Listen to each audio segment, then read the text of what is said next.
আসসালামু আলাইকুম আমাদের প্রিয় শিক্ষক শিক্ষার্থী এবং অভিভাবক।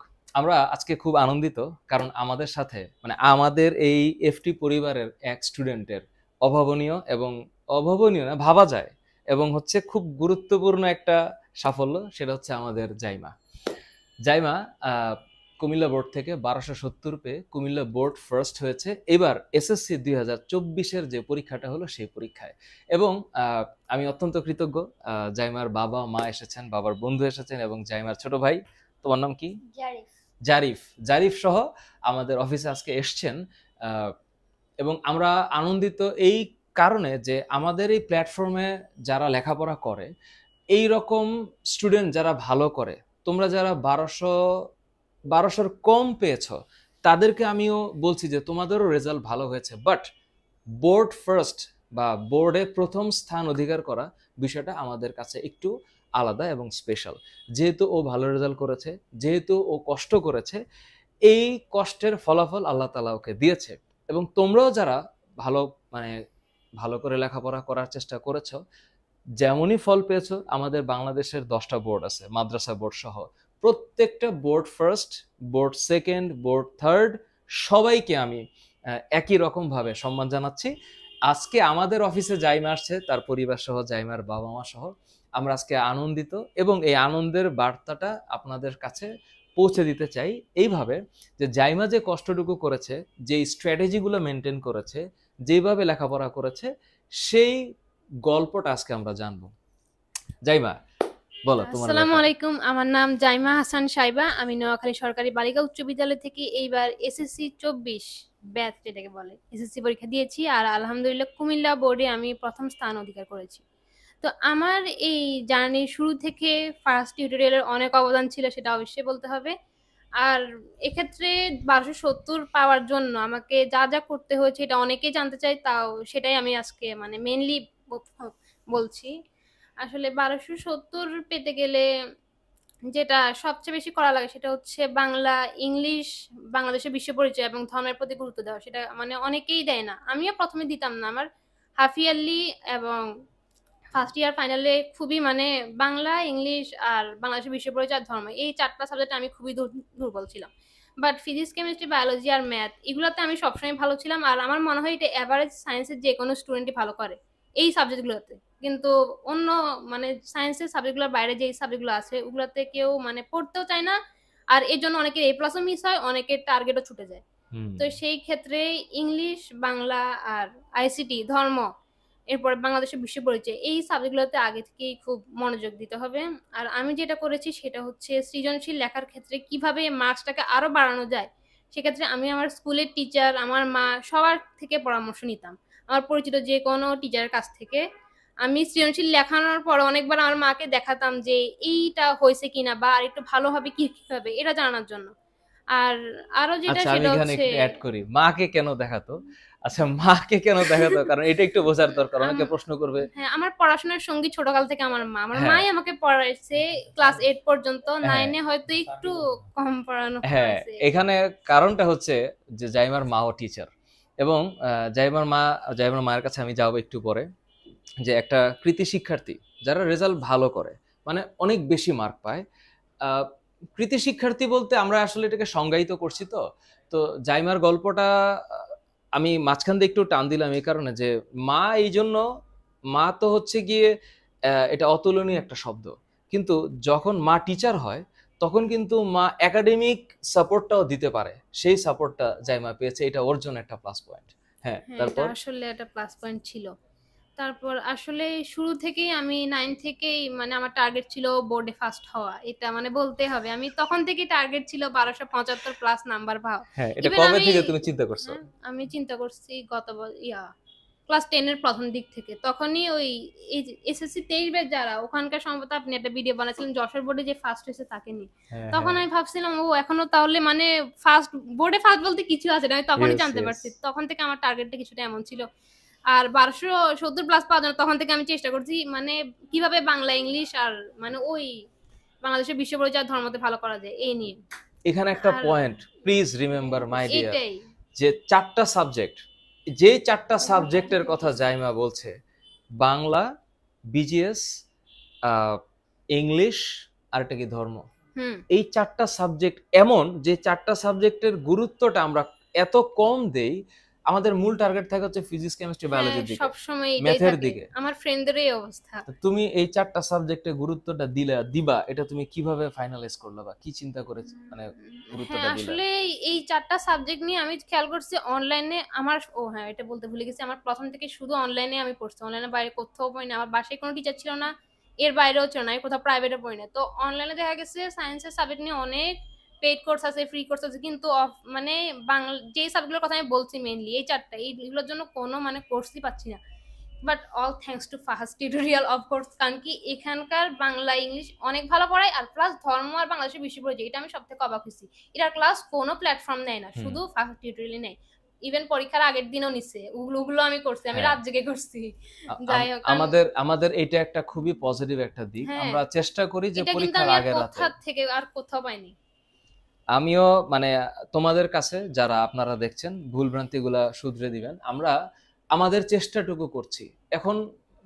মানে অন্যান্য প্ল্যাটফর্ম কিভাবে চেষ্টা করে আমি আসলে সেভাবে ভাবি নাই কখনো, বাট আমাদের টিম, আমাদের টিচাররা যারা আছে, আমার কাছে মনে হয়েছে যেহেতু এখন অনলাইনের দুনিয়ায় স্টুডেন্টকে যদি পরীক্ষার আগে আরেকটা লাস্ট টাইম সাপোর্ট দেওয়া যায়, সাজেশন বলা, একটু মোটিভেটেড করা, আর একটু যদি লেখাপড়া কম পারে, মানে স্টুডেন্ট তো সবাই কিছু না কিছু পড়ছে, রাইট, পড়ে, কিন্তু আরেকটু আগায় দেওয়ার যে ব্যাপারটা পরীক্ষার আগের রাতে, এই কালচারটা আমরা সেই 2020-21 থেকে আমরা শুরু করেছি, যখনই অনলাইনের এই টেক মানে করোনার পরেই তো এই টেকটা স্টার্ট হইলো।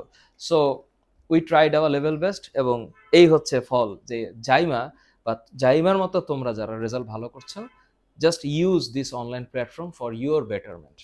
হ্যাঁ পরীক্ষার আগের দিন আমি একদম বই ধরি নাই, কারণ কি পরীক্ষার আগের রাত মেনলি, হ্যাঁ কারণ কি তখন যদি বই আর পড়তে যাই টেনশন শুরু হয় বা এরকম।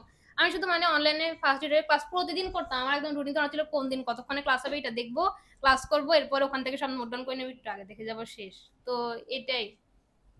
আর এটার ফল হচ্ছে, আচ্ছা আমি মার্কস গুলো একটু বলে দিই। বাংলায় আমার 192, ইংলিশ 195, ধর্মতে হচ্ছে 99, আর বিজিএস এই আমার লোয়েস্ট মার্কস আসছে, তবু বলতেছি 95, এটাই 95 হচ্ছে লোয়েস্ট মার্ক।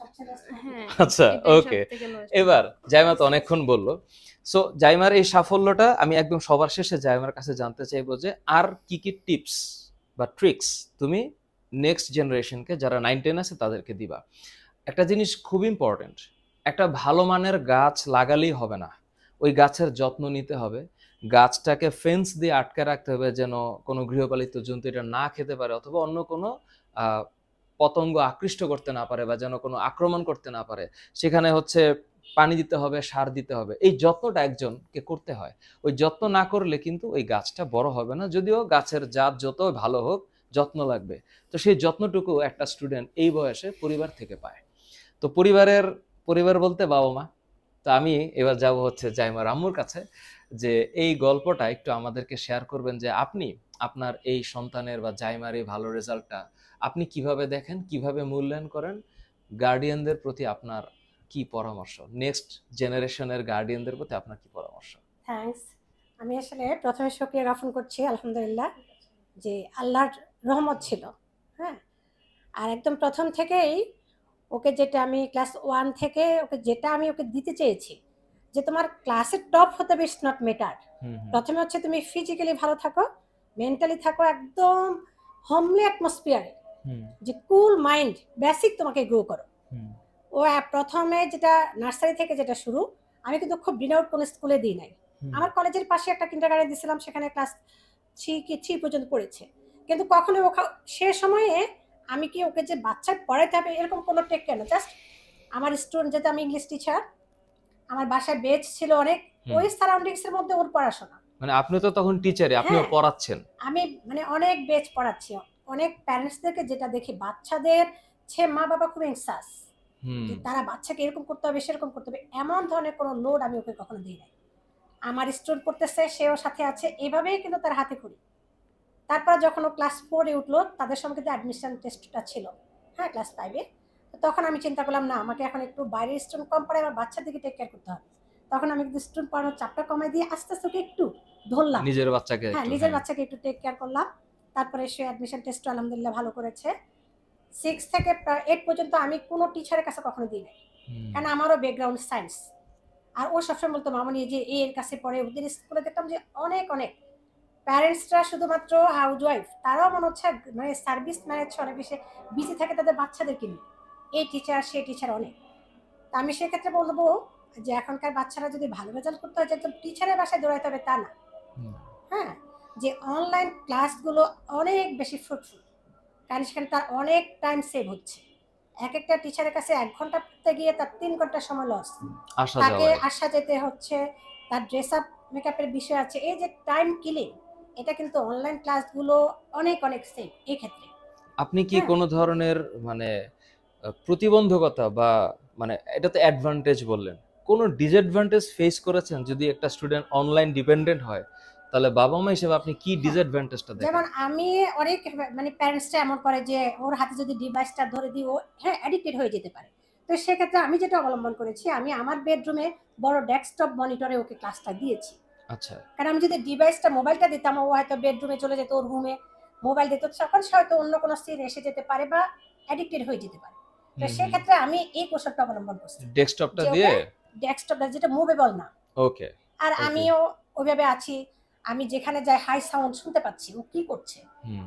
হ্যাঁ, আবার এই হয়তো হতে পারে, কিন্তু আমার ক্ষেত্রে আমার মেয়েটা সেই মিসটেকটা হওয়ার সুযোগ পাই নাই, কারণ ওর মা বাবা ওর বাবাও সেক্ষেত্রে খুব অ্যালার্ট ছিল হুম, হুম। যে মোবাইলে করাবো না ডেস্কটপে করাবো। আর এদের এই জিনিসগুলো ও আর ওর বাবাই এই ব্যাপারে খুব এক্সপার্ট।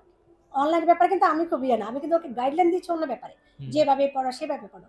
কিন্তু এই যে আপনাদের অনলাইন যে ক্লাসগুলো ইনফরমেশনগুলো তারা বাপ মেয়ে এগুলো কিন্তু বের করতে সব, এক্ষেত্রে তার বাবার কন্ট্রিবিউশনটা সবচেয়ে বেশি। আচ্ছা, এই হ্যাঁ, গল্পটা শুনবো আপনার কাছ হ্যাঁ, থেকে। It's very important. সেক্ষেত্রে একটা বাচ্চার আর মায়ের বা বাবা মায়ের যে সম্পর্ক, পারস্পরিক সম্পর্ক, যেটা হচ্ছে বিশ্বাসের সম্পর্ক। বাবা মাকেও বিশ্বাস করতে হবে যে বাচ্চা মিসগাইড হবে না। ইন্টারনেটটাকে ভালো ব্যবহার করছে হুম, হুম, এবং মিস ইউজ করতেছে না। স্টুডেন্ট তোমরা যারা, তোমরা প্লিজ যারা এই ভিডিওটা দেখবা, আমি তোমাদেরকে রিকোয়েস্ট করছি, বাবা মা যে সুবিধাটা তোমাদেরকে দেয় সেই সুবিধার মিস ইউজ তোমরা করো না।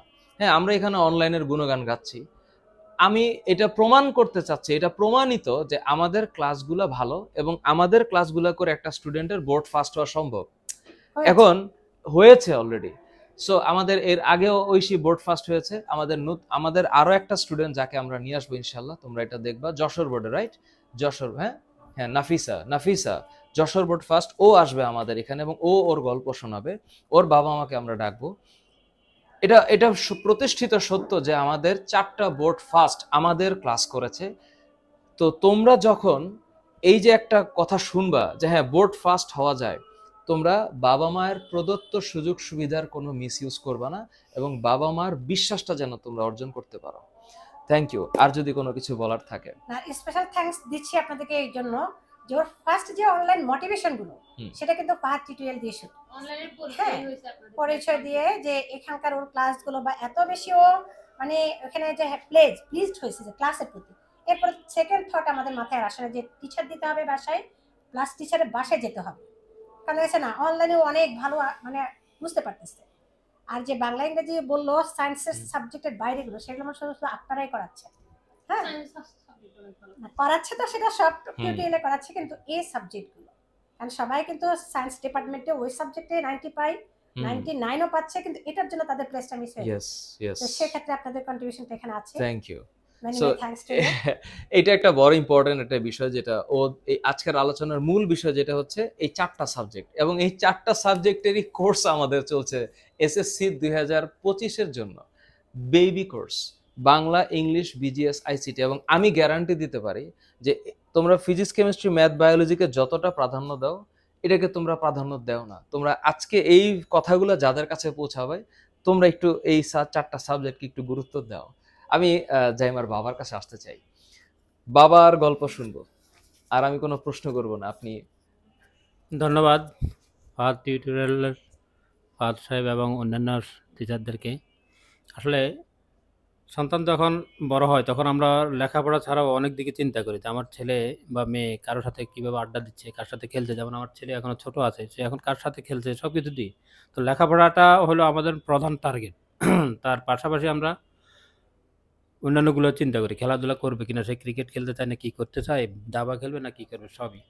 তা আসলে এ ব্যাপারে হয়তো আমার ভূমিকা থাকে যে তাকে ওই সাপোর্টটা দেওয়া, যে কতক্ষণ সে খেলতে পারে, কোন খেলা খেললে তার আবার লেখাপড়া থেকে সে সরে যাবে সেটা। তো আমি মেয়েকে যখন অনলাইনের ব্যাপারে আসলে আমি প্রথম যেহেতু মোবাইলটা আমার হাতেই থাকতো বেশি, আমি ইউজ করতাম, ওরা তো মোবাইল ছিল না। তো যার কারণে আমি মোবাইলে প্রথম ফাহাদ টিউটোরিয়াল বা এগুলো দেখে আমি বললাম এগুলো একটু দেখো মাঝে মাঝে। এখন তো স্কুল যেহেতু করোনা কাল তখন চলে, ক্লাস 9-এর বছর, এইটা 8-এর বছর না, যাই হোক 8-এর বছর তো সে কোনো প্রাইভেট বা অনলাইনের আমরা চিন্তা আসে নাই মাথায়, দেখি নাই। তো এগুলো দেখার পর আমি বললাম যে মামনি এগুলো দেখো তো, এগুলো কেমন ক্লাস নেই বা তোমার ভালো লাগে কিনা। তো ওনাদের কাছে কৃতজ্ঞ এই কারণে যে ওনাদের কোনো ফেড ক্লাস আমরা করি নাই, ওনাদেরকে 1 টাকা দিয়ে আমরা কিছু করতে হয় নাই, কিন্তু ওনাদের ক্লাসগুলোই আমাদের ভালো লাগতো, যেগুলো ফ্রি ক্লাস ছিল তাতেই ওর কাভার হয়ে গেল। তো এখন আমি ওকে তো হয়তো শুধু এটাই বলতাম যে তুমি এই ক্লাসটা দেখো, এটা সে ইয়ে করলো যে প্রথম প্রথম দেখলো, হ্যাঁ লাস্ট আমি একটু সংক্ষেপে বলি, লাস্ট যখন গত ফ্রি টেস্টের আগে, হ্যাঁ, দেখলাম যে সেই ফ্রি টেস্টে ফিজিক্স, কেমিস্ট্রি, বায়োলজি আর একটা কি হায়ার Higher ম্যাথ, math। এই 4টাতে বা জেনারেল ম্যাথও ভালো পাইছে, কিন্তু ধর্মে দেখলাম যে সে 79 নাকি 75 পেলো। তা আচ্ছা। বললাম তুমি এটা এত কম পেলে কেন, এটা নিজের ধর্ম, এটা তুমি আর একটু বেশি করবা, বই আছে তার থেকেও বেশি করবা, 10টা ছুরা মুখস্থ করবা, শিখবে, এটা তো আমাদের পরকালের জন্য লাগবে, এটা তো মানে 100% পাওয়া দরকার। বাবা চাই যে দুনিয়াতে যাই কিছুই করো তুমি পরকালের জন্য, এটা 1 নম্বর জিনিস, এটা সবসময় লাগবে। হুম হুম তো এত কম নম্বর পেয়ে তারপরে ইংলিশে একটু কম পেলাম, আমি বললাম তোমার মা ইংলিশের প্রফেসর, আবার তুমি ইংলিশে কম পেলা। হ্যাঁ না, পরে হাফ ইয়ারলিতে, যাই হোক। তো এটা একটু মনোযোগ দাও, সায়েন্সের গুলো তো পড়বাই, কিন্তু তুমি যদি বোর্ডে ফার্স্ট দরকার নাই, আমি বলো যে একটু ভালো করার জন্য তোমাকে অন্য সাবজেক্টগুলোকে গুরুত্ব দিতে হবে, তাহলে তো নাম্বার কম পেলে তুমি টোটালি নাম্বার কমে যাবে।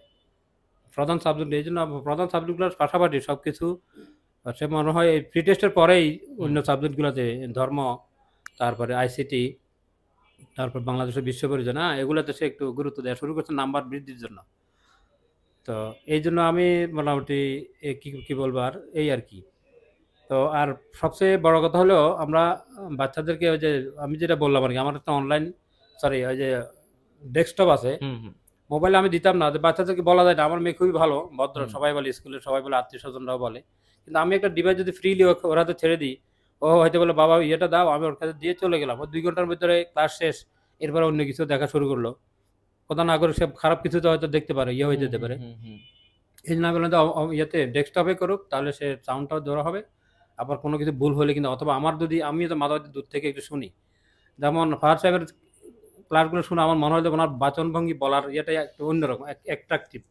হ্যাঁ, তাহলে ওনার যে লাস্ট যে ভিডিওটা দেখলাম কলেজে ভর্তির হ্যাঁ, ব্যাপারে, কোথায় কোন- ভর্তি হবে, মেয়েরা তো বান্ধবীরা যখন একসাথে 10 জন আলাপ করে তখন সবাই তো বলতে চায় যে ঢাকায় যাবো বা ইয়েতে যাবো, এবং ওনার ভিডিওটা আমি দেখলাম, দেখো উনিও বলতেছে তোমার যেখানে সহজ হুম যাতায়াত এবং তোমার মা বাবার সংস্পর্শ, সেখানে থাকলে বাংলাদেশের যে কোনো জায়গা থেকে তুমি ফার্স্ট হওয়ার মতো অথবা ইউনিভার্সিটিতে চান্স পাওয়ার মতো পড়ালেখা তুমি করতে পারো। এক্স্যাক্টলি সেটাই। তো এটা আমার ভালো লাগার পরে ওকে একটু দেখালাম, যেটা বাবা মা অনেক সময় বুঝাইলে মনে করে বাবা মনে হয় টাকা পয়সা খরচ হবে বেশি, হুম এই জন্য দিতে যাচ্ছে না, হ্যাঁ হ্যাঁ মা হয়তো ওই কারণে দিচ্ছে না, তারাও এটা মনে করতে পারে অনেক সময়। হ্যাঁ, তা আমার বাবার মনে হয় টাকা পয়সা একটু কমের কারণে। তো এই জন্য আমি বললাম দেখো ওনার ভিডিওটা দেখো, ওনার ভিডিওটা উনি তো ইচ্ছা করলে ঢাকায় গেলে ওনারও সুবিধা হইতো, উনি এটা বলে নাই। হ্যাঁ, উনি কিন্তু বলছে এটা। তাহলে আমরা ইনশাল্লাহ যেখানে আছি এখানে তাহলে লেখাপড়া তুমি target একেবারে গ্রামে থাকলে যদি হুম, তোমার হুম, ইন্টারনেট সুবিধা ভালো থাকে যেখানে, তাহলে তুমি অনলাইনে ক্লাসগুলো করতে পারতেছো। শুধু এটা আমাদের সুযোগ সুবিধা, মানুষের যে 5টা মৌলিক চাহিদা আছে, অন্ন, বস্ত্র, বাসস্থান, শিক্ষা, চিকিৎসা, এটা যেখানে আছে ইন্টারনেট সুবিধা থাকলে শিক্ষাটা আমরা এখন সহজে পাচ্ছি, চিকিৎসা পাচ্ছি, তাহলে আমরা কেন রাজধানীমুখী হব? হুম রাজধানীতে যখন ঢাকা বিশ্ববিদ্যালয় বা বুয়েটের মতো প্রতিষ্ঠান থাকবে তখন আমরা আসবো। হ্যাঁ, আমার নোয়াখালীতে বুয়েটও নেই, ঢাকা বিশ্ববিদ্যালয় নেই, তখন আমি হয়তো ঢাকার কথা চিন্তা করবো, কিন্তু এখন কলেজগুলো আছে। রাইট সেটাই, এই জন্য আমার কথা হলো আমরা সেখানে থাকবো। সবচেয়ে বড় কথা হলো মা বাবার সংস্পর্শে থাকলে তাকে আমরা সার্বক্ষণিক দেখতে পাচ্ছি, কিন্তু আমি ঢাকায় দেই, কোনো ম্যাচে দেই অথবা কোনো আত্মীয়ের বাসায় দেই, আমার আত্মীয় আমার মতো করে মনোযোগ দিয়ে দেখতে পারবো না, তার নিজের সংসারে তার নিজের কাজ আছে। হুম, এই জন্য এই আর কি, আমি আর সংক্ষেপে এটাই বললাম। Thank you so very much.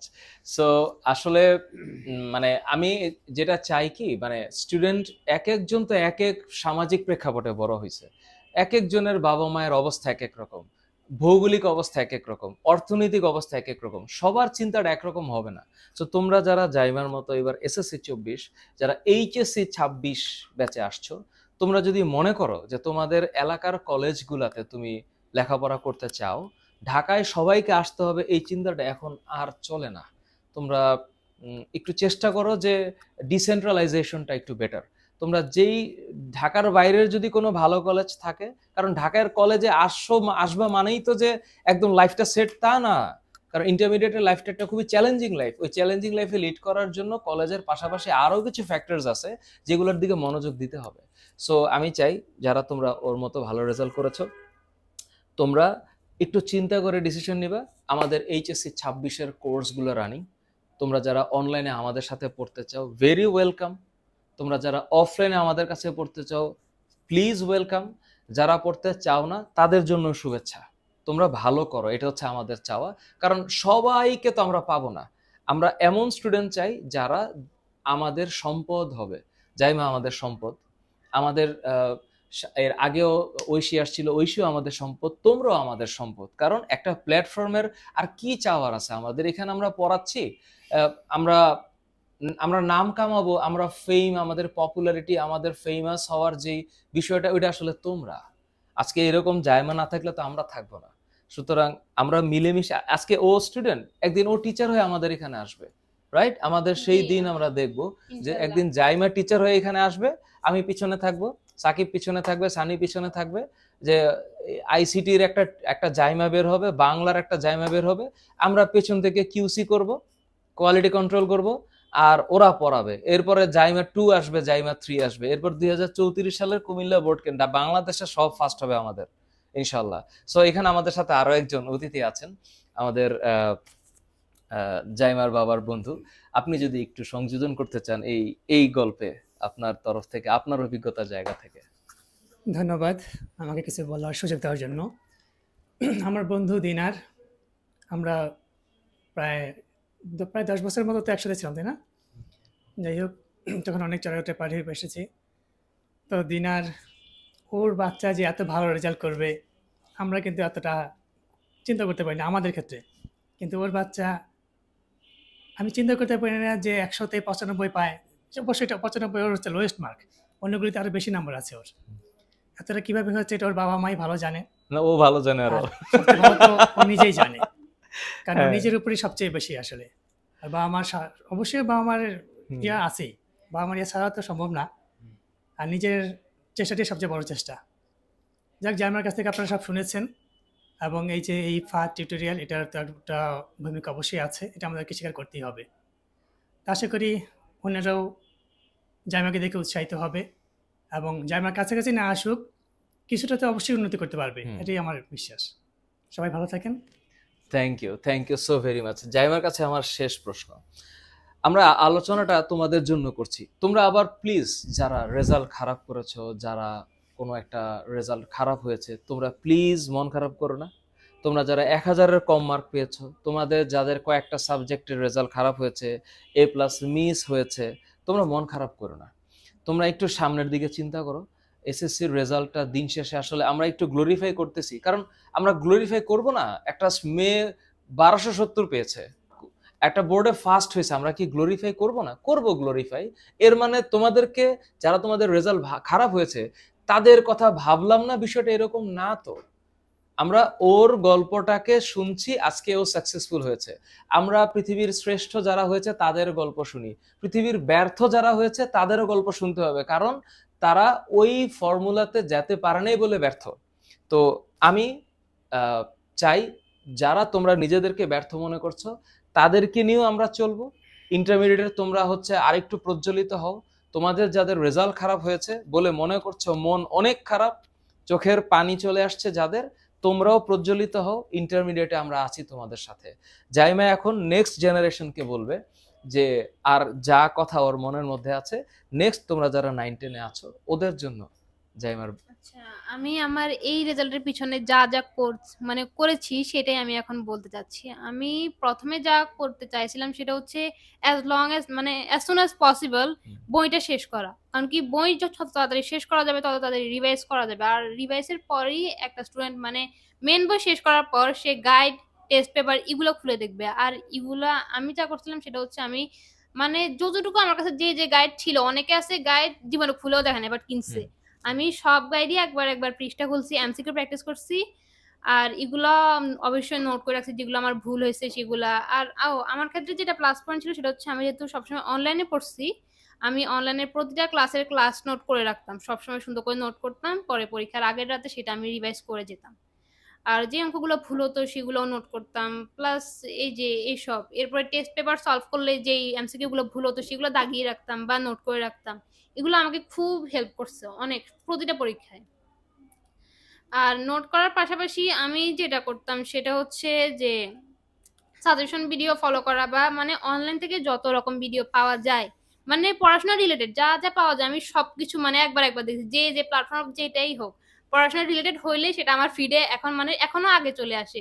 মানে ইউটিউব আমি পরীক্ষার সময় এমন হয় যে আমি খাওয়ার সময় শুধু মানে এইসব ভিডিও দেখছি যেটা পড়াশোনা রিলেটেড, কিভাবে পরীক্ষা ভালো করা যাবে, কিভাবে এসব। আমি মানে যখন এসব করতাম অনলাইনে, এখন আমার হচ্ছে অন্য কিছু আর দেখতে ভালো লাগে না, আমার শুধু পড়াশোনা রিলেটেড ভিডিও দেখতে ভালো লাগে, কারণ কি আমি দেখতে দেখতে অভ্যস্ত, আমি 2 বছর ধরে এটাই করে আসছি। নো প্রবলেম এট অল, এটাই হতেই পারে। মানে এখন অনেকে আমাকে জিজ্ঞেস করে যে মানে তুমি অনলাইনে কিভাবে ক্লাস করো, আমি তো ইউটিউবে দেখলে অন্য কোথাও ঢুকে যাই, মানে আমার এগুলো তো করতে ভালো না, ধৈর্য আসে না। আমি এটাই বলি যে যখন তুমি তোমার মনে সেট করে রাখবা যে আমার উদ্দেশ্য কি, আমার লক্ষ্য কি, তখন তুমি অটোমেটিক এটা করতে বাধ্য হবা। যেমন আমার ক্লাস 8-এ আমার একটা ফেলিয়ার ছিল, সেটা হচ্ছে আমি ফার্স্ট হইতে পারিনি, আমি থার্ড হয়েছিলাম একটা কারণে। তো ওই দিন আমি অনেক কান্না করছি। তো এরপর থেকে আমার খুব লক্ষ্য ছিল মানে মনে একটা 9-10 জেদ হ্যাঁ থাকতে হবে, জেদ থাকতে হ্যাঁ হবে ওই যেটা। জেদটাই আমার ছিল, আমি এসএসসি তে ভালো করব। তো এরপরে ভালো করার পর থেকে আমি শুধু উপায় খুঁজতেছি যে কেমনে ভালো করা যায়, কেমনে ভালো করা যায়, কেমনে ভালো করা যায়। তো এই থেকে আর কি অনলাইনে আমার মানে ফার্স্ট স্যারের সাথে পরিচয়, কি জানি ইউটিউবে, এরপর অনেক প্ল্যাটফর্মের সাথে পরিচয় হয়েছে। তো এইভাবে অনলাইন জগতে আমি মানে ঢুকে গেছি এটাই। আর এই অনলাইনটা আমাকে পড়াশোনায় অনেক ক্ষেত্রে আগায় রাখছে। যেমন আমার ফ্রেন্ডদের কথা যদি বলি, ওরা মানে বলতো তুই এত সময় কোথায় পাস, কারণ কি ওরা প্রাইভেট পড়তে পড়তে দেখা যায় ওরা সন্ধ্যা পর্যন্ত প্রাইভেট পড়ে, রাতে আসি ভাত খাই, প্রাইভেটের পড়া রিভাইজ করতে না করতে ঘুমিয়ে যায়, সকালে আবার স্কুলে যাইতে, অনেকে তো স্কুলেও আসছে না, কিন্তু আমি হ্যাঁ ওর লাস্টে যেটা বললো আর কি, আসলে টাইম ম্যানেজমেন্ট। তা আমি হিসাব করে দেখলাম একটা টিচারের কাছে যদি বাইরে এসে পড়তে যায়, তাহলে তাকে রেডি হওয়ার জন্য, ড্রেস চেঞ্জ করার জন্য 20 মিনিট লাগবে। তারপর টিচারের কাছে যেতে লাগবে আধা ঘন্টা বা 20 মিনিট। রিক্সা একটা রিক্সা নিয়ে জন্য দাঁড়িয়ে থাকতে হবে 5 মিনিট। সেখানে সব মিলে টিচার আবার ক্লাসটা শুরু করতে অনেক সময়, যেহেতু ক্লাস শুরু করার 20 মিনিট বা 10 মিনিট আগে সে পৌঁছবে, তাই না? সব মিলে এখানে তার যেতে 40 মিনিট লাগলো, আসতে আবার একই রকম 40। আসার পরে সে একটু টায়ার্ড লাগলো, ড্রেস চেঞ্জ করে একটু শুয়ে পড়লো। আমার খুব টায়ার্ড লাগে, একটু শুই। আর যদি সে বাসায় অনলাইনে করে তাহলে তার এই সময়গুলো সবই তার হাতে থাকছে। তাহলে আমি দেখলাম আর গার্জিয়ানরা প্রায় সবাই অবিশ্বাস করে যে জাইমা কোথাও পড়ে না, এটা তো আমরা বিশ্বাস করি না। কিন্তু এটা তো পসিবল হয়েছে, পসিবল হয়েছে। এটা তো এখন সত্য, অনেক গার্জিয়ানরাই বলে সম্ভব। আপনারা বলতেছেন না, আপনারা কোথায় পারবেন? আপনাদের শুনেন, নোয়াখালী গভর্নমেন্ট গার্লস হাই স্কুলের টিচার এলো, অথবা জেলা হাই স্কুল, হ্যাঁ, ওই টিচাররা এলো সবচেয়ে মেধাবী টিচার। তো এখন এদের কারো কাছে যেহেতু পড়ায় না, ওরা তো তাহলে বলতো, তাহলে আপনার এর বাইরে আর কার কাছে পড়াবো? আর পড়ানোর তো দরকার নাই, যেহেতু দরকার যখন হবে ক্লাস 9-এ চিন্তা করছিলাম, যখন ক্লাস 9 এসে উঠবে তখন প্রয়োজন হলে আমরা টিচার দেবো। তো আসলে অনলাইনে করে যদি ঘরে বসে পড়তে পারেন, যদি আপনার সন্তান সে চায়, তাহলে আপনারা গার্জিয়ান হিসাবে অতিরিক্ত প্রেশার দিবেন না। আমি যা দেখলাম যে ওর বান্ধবীদের মা অথবা মাদেরকে অথবা বাবাদেরকে দেখলাম, তারা দেখলাম যে খুবই অস্থির। আমার বাসায় অনেকে আসছে যে জাইমা আসলে আমরা কি করব, দেখছি ওকে তো ওই টিচারের কাছে দেবো, জাইমাকে কি দিবেন? অথবা জাইমা মাঝে মধ্যে ওদের দ্বারা সেও ইয়ে হয়ে যেত, হ্যাঁ, যে বাবা সবাই তো টিচারদের কাছে ভর্তি হয়ে গেল কলেজে বা ইয়েতে। বাবা তুমি এখন চিন্তা করো না এটা নিয়ে, তোমার তো যখনই প্রয়োজন হবে, টিচার প্রয়োজন হলে সেটা যত টাকাই থাকুক আমরা নেব। তাহলে সময়টা ম্যানেজমেন্ট করার জন্যই আমার মনে হয় যে বাসায় বসে পড়তে পারলে সবচেয়ে বেটার। এটা আমি ওর ক্ষেত্রে দেখলাম। এবং ও যেমন খারাপ করতো রেজাল্ট, আমি ওরা বলতাম এটা কোনো ব্যাপার না, তোমার বেসিক ঠিক থাকলে হয়েছে। আমার ছেলে যেমন ক্লাস 4-এ সে সপ্তম হয়েছে, সপ্তম হওয়ার পরে সে মহা খুশি, বাবা আমি সপ্তম হয়েছি। আমি বললাম কেন সপ্তম হলে এটা খুশির খবর কি? না না, আমার তুমি আপুর ইয়েতে সেলিব্রেশন করো, আমার ইয়েতে সেলিব্রেশন করলো না। আমরা সেলিব্রেশন করলাম, ঠিক আছে, তবে তুমি যদি রিভিশনটা দিতে পারো তাহলে তুমি কিন্তু ফার্স্টও হইতে পারবা। তার ওইটা নিয়ে তার মাথাকে তো আমরাও তো প্রেশার দিই না, এখনো দিই না। লাস্ট গত পরীক্ষায় যার তারা বললাম তুমি এখন ক্লাস 5-এ উঠবা, সামনে বৃত্তি পরীক্ষা, কিছু স্কলারশিপ আছে, তুমি যদি ফার্স্ট হইতে পারো ক্লাসে, বাবা তোমার জন্য বড় একটা পুরস্কার রাখবো, তোমার আপুকে যা করছি তোমার জন্য আরো বড় কিছু করবো। তখন সে দেখলাম এবার রিভিশনগুলো ঠিকমতো দেয় এবং সপ্তম থেকে সে ফার্স্ট হয়ে গেল। ওয়াও, আমি বললাম যখন ফার্স্ট হইতো, কংগ্রাচুলেশন, থ্যাংক ইউ।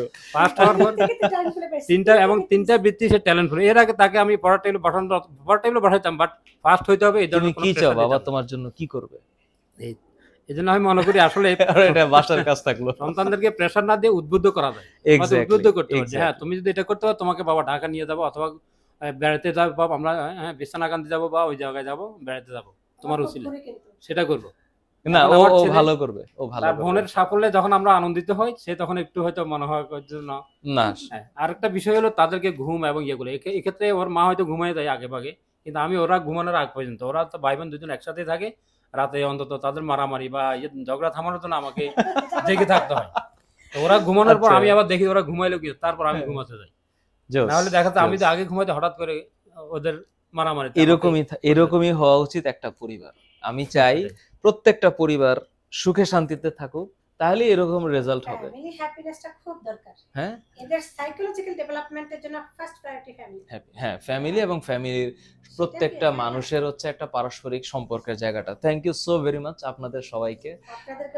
আপনাদেরকেও ধন্যবাদ। সবচেয়ে বড় কথা হলো আপনারা তো আসলে প্রচার বিমুখী ছিলেন, আমরাই আপনাদের খুঁজে বের করছি। হ্যাঁ, হ্যাঁ, আপনারা অনেকে আমাদের কাছে ফোন করলো, আমার নাম্বার অথবা ওর মার নাম্বারে ফোন করতো। আমরা বললাম যে না, আবার যেমন আরেকটা অফলাইনের অফিস ছিল আমার আগের বাসার পাশেই, তারা বাংলাদেশের নাম করা একটা প্রতিষ্ঠান। ওরা ক্লাস 9 থেকেই বলে জাইমার বাবা মাকে পায় না, জাইমাকে পায় না, অন্যান্য স্টুডেন্টদের বলতো জাইমার বাবার নাম্বার বা মার নাম্বার আমাদেরকে একটু দিও। তো ওরা বলে এটা আমার মার কাছে থাকতে পারো, কারোর কাছে ডিভাইস থাকে না স্টুডেন্টদের কাছে। তো তারা হয়তো যখন লাস্টে যখন পাইলো তখন আমাদেরকে বললো আমাদের এখানে দেন। আমি বললাম না, শুধু আপনাদের হয়তো কোশ্চেনগুলো দরকার, আমি যেহেতু কোশ্চেন করে দিতে পারবো না ওকে পরীক্ষা নিতে, অথবা আপনারা মডেল টেস্টের ক্লাস করবে না, ক্লাস সহই তাদেরকে একটা ফি দিলাম, বাট শুধু পরীক্ষাগুলো মডেল টেস্টগুলো দিত টেস্টের পরে, এছাড়া আর কোথাও করাও নাই। কিন্তু আপনারা প্রচার বিমুখ হওয়ার পর আমরাই খুঁজে বের করতাম। আমার বন্ধু বলছে আমার বাটার পাশে, আমি তো জানি না। আমি তো বললাম তুমি তারপর ওনারা তো আসলে ওইভাবে ফোন করে আমাদেরকে কখনো বলে নাই, বললে হয়তো বারবার বললে আমরা না, ওনার তো এটা ভালো লাগে, অফলাইনের ফ্রি ক্লাসগুলোই ভালো লাগে, তাই হয়তো পেড ক্লাসগুলো আর একটু কিছু ইম্পর্টেন্ট থাকতে পারে। তো আল্লাহ রহমতে আল্লাহ সবচেয়ে বড় মানে দাদা। আমরা আশা করি যে মানুষের প্রতি যদি সবার দোয়া থাকে এটাই হবে। আমরা 1200 নাম্বার পেলেও আমরা খুশি হতাম, 70 নাম্বার পেতাম। আমি বললাম যে তুমি ওই ফার্স্ট হতে হবে এটা কখনো চিন্তা করবা না, এটা আমি নিজেই বলতাম, তুমি ফার্স্টে চিন্তা করো। আমার বেসিক ঠিক থাকলে, আমার ছেলে সপ্তম হয়েছে, আমি খুশি হইলাম। আমি বললাম বাবা তুমি যে এবার ক্লাসে ফার্স্ট হয়েছে, বাবার সবচেয়ে বড় সম্পদ পাইছি এটা। এটার মানে এটা না যে সবসময় তাকে ফার্স্ট হইতে হবে, আমার কথা তুমি পড়ালেখাটা করলেই হলো। ধন্যবাদ। Thank you so very much. আমি সবাইকে, আসলে আমাদের গল্পগুলো লম্বা হয়ে যায়, আমি ভাবছিলাম যে খুব তাড়াতাড়ি শেষ করবো, কিন্তু হয় না। গল্পগুলার যদি শেষ না হয়, গল্প এরকমই হয়, আনলিমিটেড। সো যদিও আমাদের টাইটেল হচ্ছে ইনফিনিটি ইজ দ্য লিমিট, তারপর আজকে শেষ করতে হবে। তোমাদের কাছে আমার দুইটা কথা, এক, রেজাল্ট ভালো করলে আমরা আনন্দিত হব, আর রেজাল্ট খারাপ করলে আমাদের মন খারাপ হবে। কিন্তু প্লিজ তোমাদের যাদের রেজাল্ট খারাপ হয়েছে, ইন্টারমিডিয়েটে তোমরা দ্বিগুণ উৎসাহের সামনে আগাও। আমরা আছি ইন্টারমিডিয়েটে তোমাদের সাথে, বিশেষ করে বিজ্ঞানের এইচএসসি 26-এর সাইকেল 1 আমাদের লঞ্চিং, ইবিআই 2.0 আমাদের চলছে। তোমাদের যতটুকু সাপোর্ট আমাদের পক্ষ থেকে দেওয়া উচিত হবে আমরা আমাদের সামর্থ্য অনুসারে দিব, বাকিটা তোমাদের সিদ্ধান্ত। So Zaima, thank you so very much তোমাকে। Thank you sir. আপনাদের সবাইকে ধন্যবাদ।